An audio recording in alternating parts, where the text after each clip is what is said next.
اعوذ باللہ من الشیطان اللعین الرجیم بسم اللہ الرحمن الرحیم الحمدللہ رب العالمین اللہم صلی علی محمد وآل محمد وعجل فرجہم۔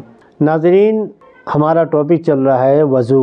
آج کے اس ویڈیو میں ہم جانیں گے کہ وضو کن چیزوں کے لیے کیا جاتا ہے، اور دوسرا سوال ہے کہ مبطلات وضو کون سے ہیں اور کتنے ہیں۔ تو سب سے پہلا یہ کہ وضو کن چیزوں کے لیے کیا جاتا ہے، تو وضو 6 چیزوں کے لیے کیا جاتا ہے۔ ان میں سے سب سے پہلا واجب نمازیں سوائے نماز میت کے۔ تو جتنے بھی نمازیں انسان کے لیے واجب ہے ان سب میں وضو ضروری ہے، واجب ہے۔ وضو کے بغیر اگر نماز پڑھی جائے تو وہ نماز باطل ہوتی ہے۔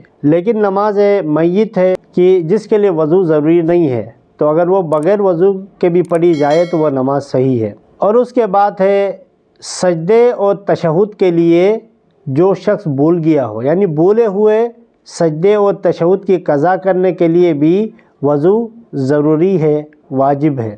تیسرا خانہ کعبہ کے واجب طواف کے لیے، جو حج اور عمرے کا واجب طواف ہے اس کے لیے بھی وضو واجب ہے، ضروری ہے۔ چوتھا، اگر کسی نے وضو کرنے کے لیے منت مانگی ہو یا عہد کیا ہو یا قسم اٹھایا ہو تو اس صورت میں بھی وضو کرنا واجب ہوتا ہے۔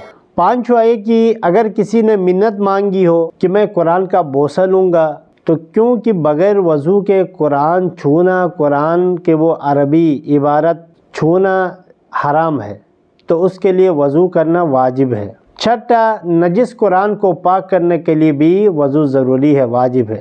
اب اس کی تفصیلی احکام ہے کہ مثال کے طور پر اگر قرآن نجس ہوا ہو اور اس کو پاک کرنا چاہ رہے ہیں تو پہلے وضو کرے، پھر اس کے بعد اس نجس قرآن کو پاک کیا جائے گا، کیونکہ جب پاک کریں گے تو اس میں پاک کرتے وقت قرآن کے جو عربی عبارت ہے اس پر ہاتھ لگ جائے گا، ٹچ ہوگا، اسی لیے پہلے وضو کریں، اس کے بعد جو ہے اس قرآن کو پاک کیا جائے گا۔